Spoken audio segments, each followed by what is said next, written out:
Welcome to the frontline, where history comes to life. Ertugrul starts it all not with a kingdom, but with a small tribe of maybe a few hundred tents living on the edge of Byzantine territory. He spends his life fighting local bandits, rival Turkic clans, and the collapsing forces of the Byzantines and Mongols. Nothing looks like the beginning of an empire, but Ertugrul teaches his sons one thing that matters: push west. When Osman takes over, he turns a frontier tribe into a real power. He captures small fortresses like Karakahhisar, defeats local Byzantine lords, and builds a base at Yenishehir right next to Bursa, the richest city in the region. Osman is bold, aggressive, always leading raids himself.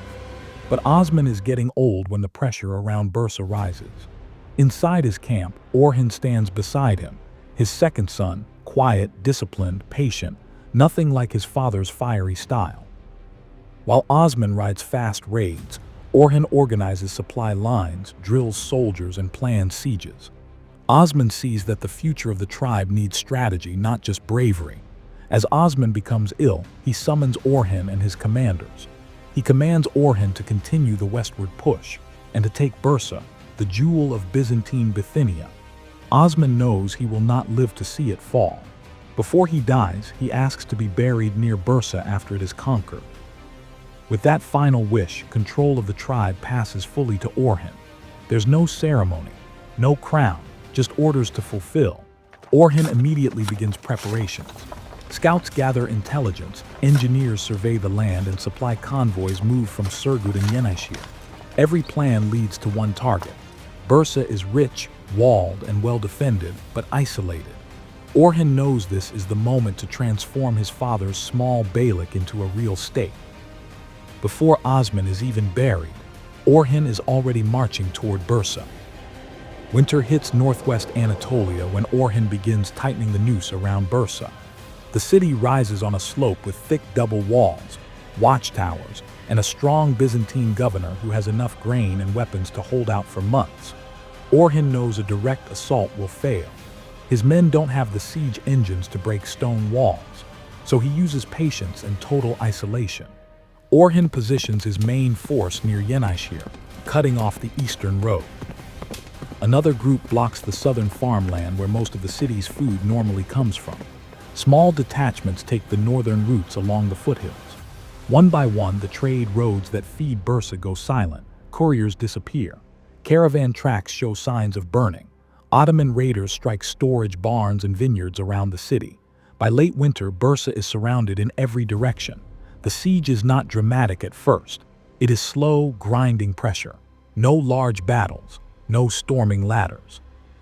Just the sound of work, trenches dug toward the walls, wooden towers built piece by piece, and camps expanding day by day. At night, Ottoman archers move close enough to pin defenders to the ramparts. Anyone showing his head becomes a target. Byzantine soldiers cannot sleep, cannot repair walls, cannot move freely. Orhan uses engineering teams to dig tunnels toward the foundation stones. Sappers pack the tunnels with wood and oil, ready to burn supports and collapse towers if needed. Inside Bursa, panic spreads slowly. Prices rise, markets empty. Rumors of Osman's death damage morale even more. The governor tries to rally his citizens, but every messenger sent for help is intercepted by Orhan's scouts. From the walls, defenders see Ottoman camps growing larger each week, smoke rising from 100 fires, tents multiplying, horse pickets expanding, patrols tightening. Orhan himself stands with commanders marking each section of the wall, noting weak points, counting defenders, watching how the Byzantines rotate shifts. He never rushes. His goal is starvation, not assault.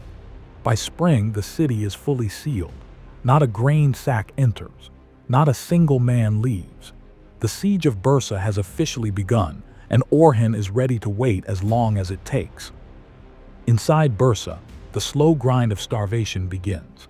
At first, the governor assures everyone that the city has enough grain to last, but weeks pass and the truth becomes impossible to hide. Markets shrink to a few baskets of dried fruit and stale bread.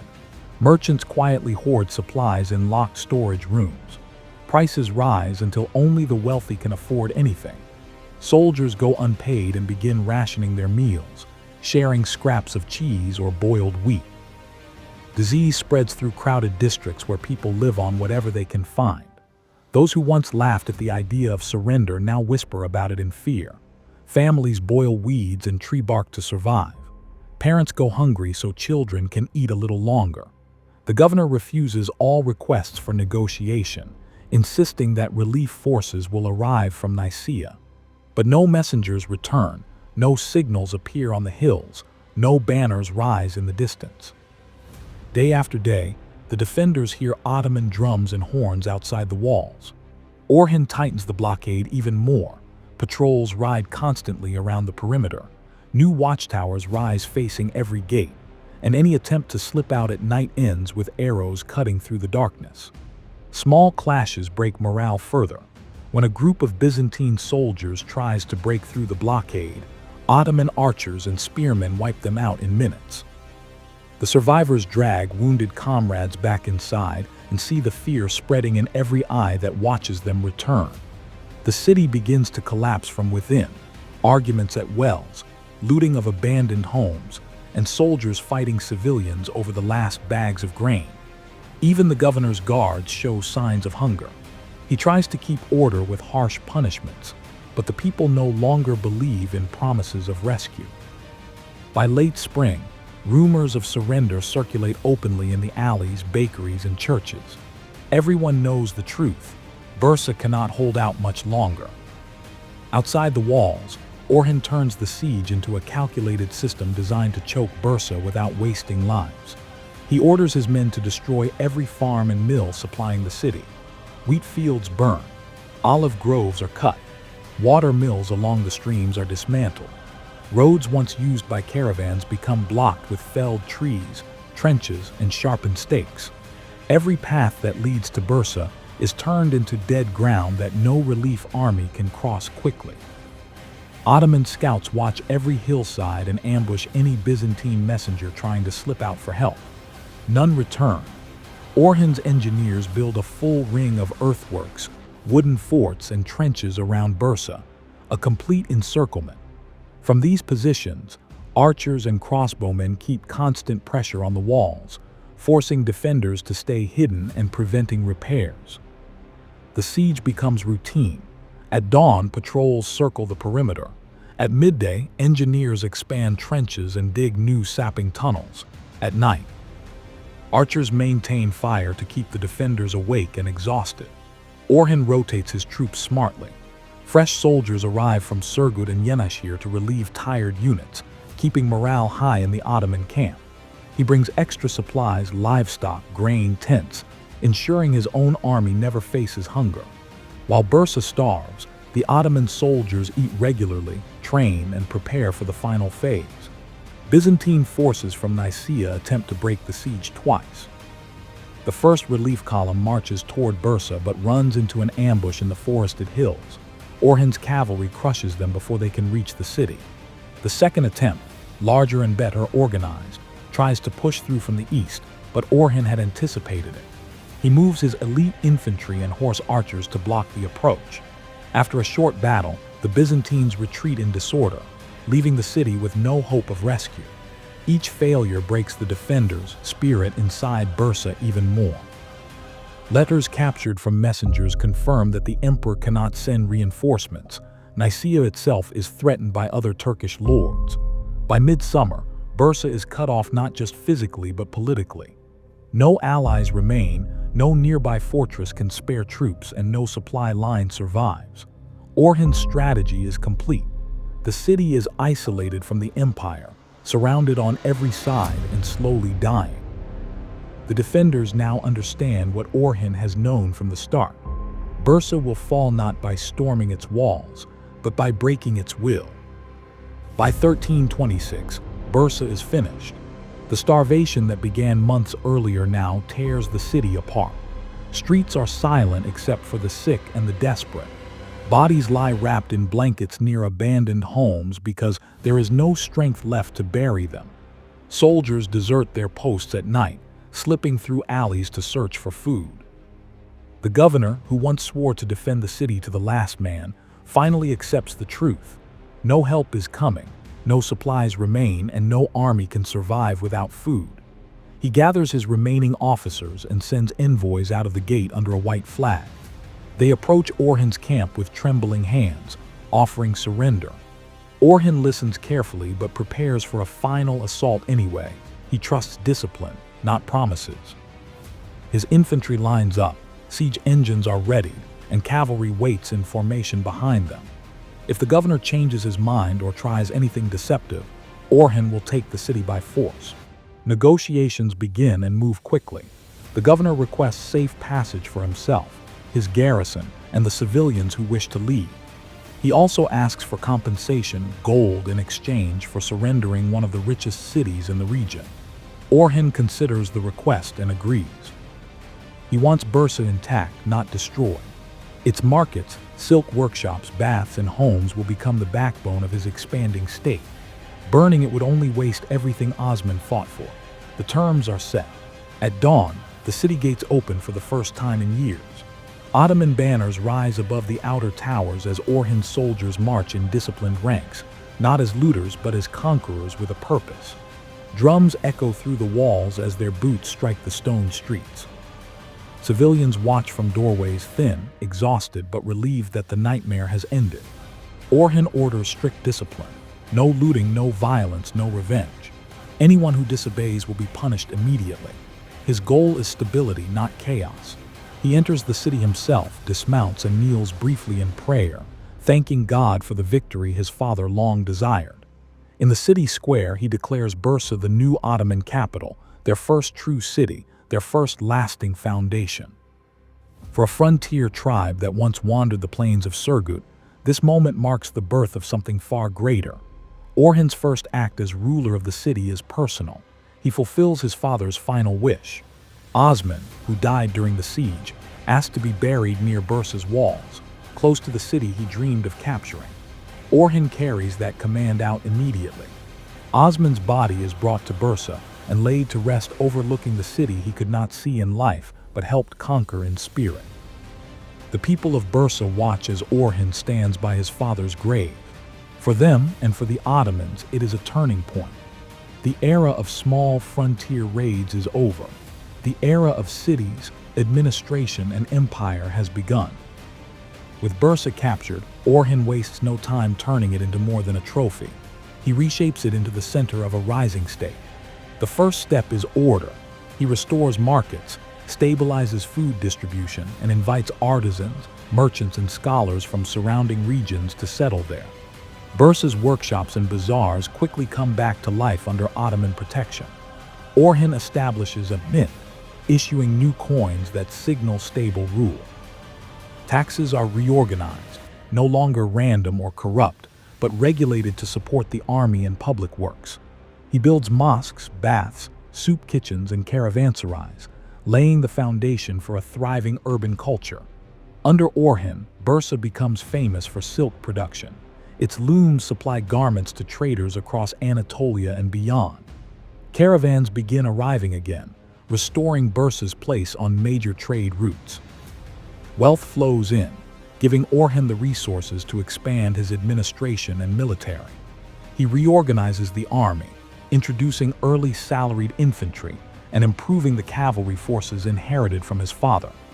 These reforms will eventually evolve into the Janissaries and the sophisticated Ottoman military machine. Orhan also encourages religious scholars and judges to settle in Bursa, strengthening law and governance. The city becomes a symbol of stability, a functioning capital that shows neighboring regions the Ottomans are not simply raiders but state builders.